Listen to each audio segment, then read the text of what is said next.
Hello, Scorpio. Thank you for tuning into this week's read.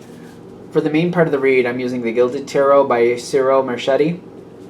There's a website, llewellyn.com. Hopefully that's not upside down. No, that's right. There is a companion book by Barbara Moore, in case you're interested. At least in this version there was. So, just in case if that matters to you. Supportive Oracle Cards, Spellcasting Oracle Cards by Flavia, Lizbeth, and Barbara. Or Flavia, Barbara, and Lizbeth, if I do it in order. There's a website for them, shewhoisart.com. So if you freeze frame on any of that information, or if you want to do something with it, it's there for you, if you decide you want it. Ooh.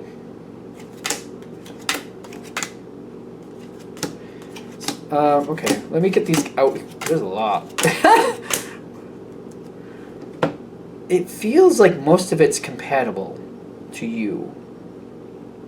The fact that the Magician flew right out into your position, kind of like, oh, it's like a quick opportunity that you're going to be like, oh, I'm going to make this work to my benefit, thanks. I'm not going to just wait. Oh, you got the Happiness card too. I like this card. I think it's very beautiful.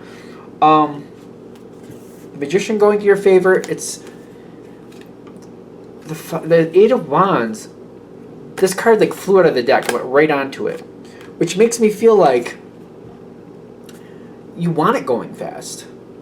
Not like that's not like advice or anything. It's just kind of like, no, I want to get it done. I want to move. I want to go. You're quick. Scorpio can be very fast. You got a lot of energy. That would make sense to me. But it's almost like, yeah, while it's going so fast, it makes it much easier to get what I want and just to keep the momentum going. Just almost feel like we're just like flying down the road here.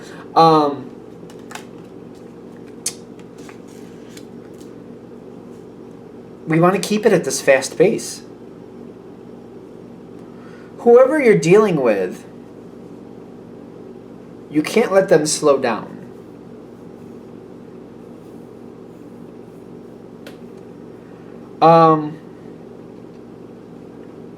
I almost feel like whoever you're dealing with, it's kind of like there's certain things I have to keep them away from. I feel like it's something like that. I know what they're going to want. I know what they're going to head towards, and that's not good. Just point blank, that's not good. I know where they're going to try to take this. That's a no. But if I keep it moving fast, I can move it somewhere else. The fact that they want to take it a different direction seems to very much bother you. It's not going to go where you don't want it to go. So they're not going to get their way, even though you do have the King of Wands, which is a very strong energy to come up against, even for Scorpio.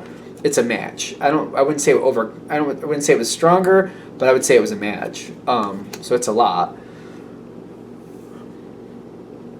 But it's not. This is not going to go where you don't want it to. But it feels like it bothers me most that I know it's there. The Five of Cups is kind of like still things are good. It's just kind of like realizing like it's almost like dealing with somebody with some form of addiction, and you're distracting them and keeping them away from that addiction, but you still are very aware that they want to do that, and that maybe you distracting them is the only thing keeping them from doing that at this point, or it feels like that anyway. It could be something like that.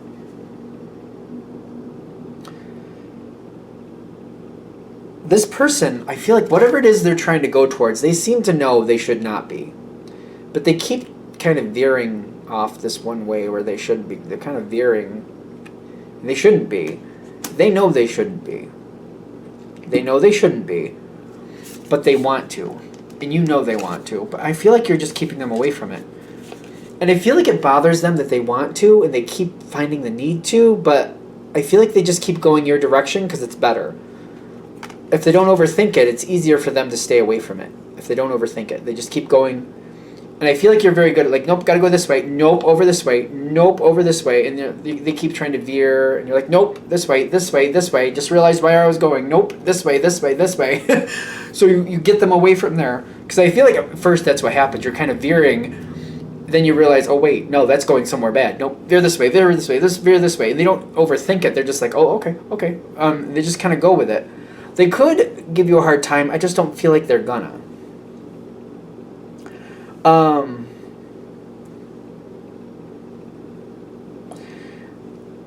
The energy you're dealing with is usually stronger. I'm going to say that. But in this situation, they're just not allowing they're not allowing themselves to overthink it. And when you're like, let's go this way, they just go with it. They seem to trust you enough to feel like, what's the worst that's going to happen? What's the worst that can happen? The Scorpio will make sure we make out in the long run. So I'll just go with what the Scorpio wants. I just won't overthink it. It's not going to be that bad. If it goes somewhere I don't like, it'll be temporary anyway. We can change it later if it's that bad. They're just not overthinking it. They're not allowing themselves to.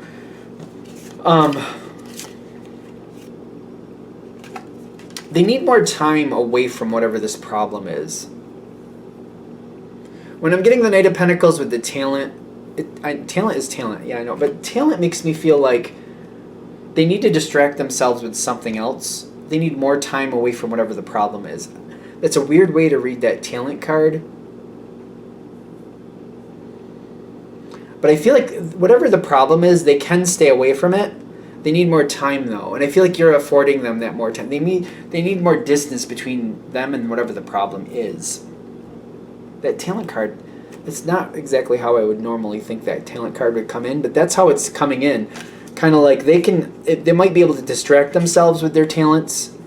So if they're good at singing or painting or whatever it may be, you might be able to distract them with that. I know some people that literally like painting rooms and stuff like that, like not a mural, just like a color, like, just painting. This might be something, if they're good at it, you might be able to distract them and get them into a project like that. So like home improvement projects that they can handle. That might be like the talent, maybe they're good at that stuff. Because they need more distance from this situation for a while, that will keep them occupied and centered on that and a goal to be attained. They need more time. The Ace of Swords is telling me they're working it out, because this is more internal for them. They're working it out. They know they're not supposed to veer towards wherever they were going, but they're very pulled towards it. If they can get more time away from it, I feel like it gives them more strength. The longer they're away from it, the stronger they get. They need to take more control, but not right now. I feel like if you just keep getting them involved in these projects that they're good at, I think that's what talent is really saying. Keep getting them involved in projects that they're good at. I feel like they get more strength from that. This does seem like it's more of a leader energy, but when I'm getting the Knight, it's kind of like they just keep chasing after the next project. This might keep them occupied long enough so they can build up that strength, and kind of like when they look back, it's almost like somebody who's a recovering alcoholic, which is not a bad thing. Like if somebody's recovering, I think that's very good. It's kind of like when they're 1 month in, it's kind of like, well, it's not that far.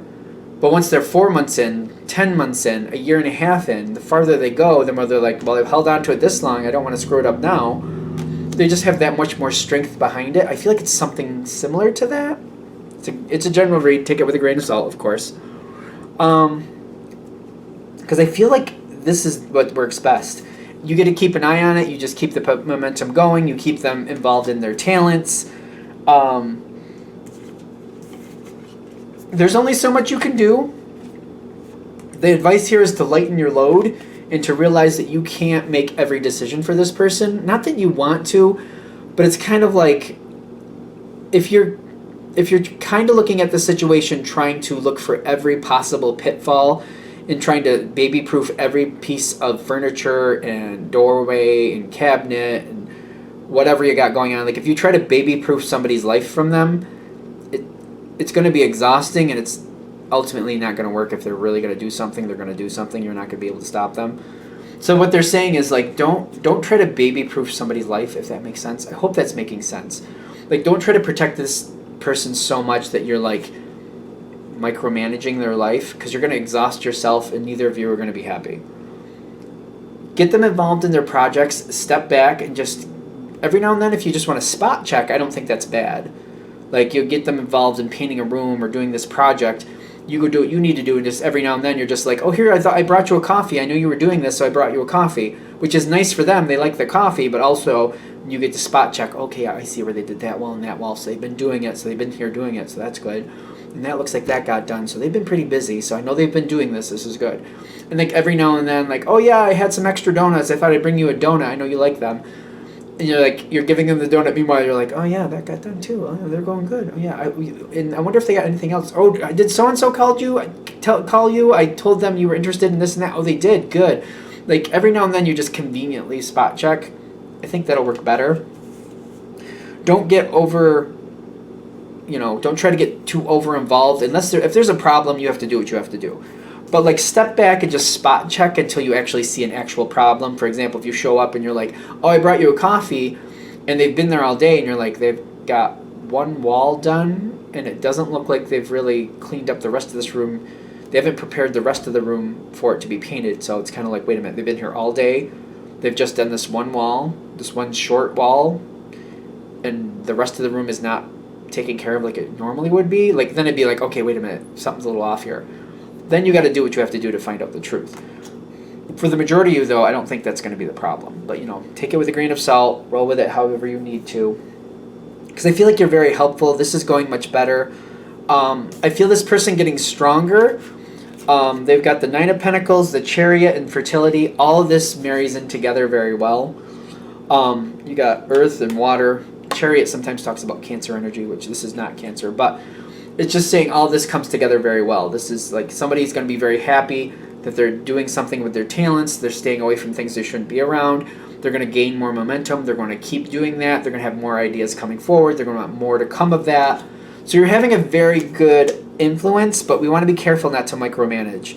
We want this to flourish on its own for the most part, to where, for example, you might help them get more jobs. So if it's like painting or house improvements, home improvements, or maybe lawn improvements. Maybe they're a gardener. Maybe they do landscaping improvements. Maybe there's just whatever it is. Maybe it's writing. Maybe they're a great writer and they're writing things for people. You might help them get more projects, but like, give them the project and let them do what they need to do with it. Don't try to put the whole project together for them. Don't try to tell them when to do things. Just kind of like, here's the project. Go and try to make that happen, and just make sure that they keep doing it. Just don't try to get in there and do the project with them. I think that's what we're saying. Took me forever to get there, but I think that's what they're saying. Don't get in there and do the project with them. Hand them the project, and then if they want you, if they ask you to help, that's another thing. But don't insert yourself in there unless they ask you in, if that makes sense. Just keep bringing them projects so they keep moving forward, and they'll center on that. That's going to give them a lot of strength, and they'll keep going. They'll be fine. Are we good? All right, I mean, it's a general read, so take it with a big, giant grain of salt, but hopefully that helps.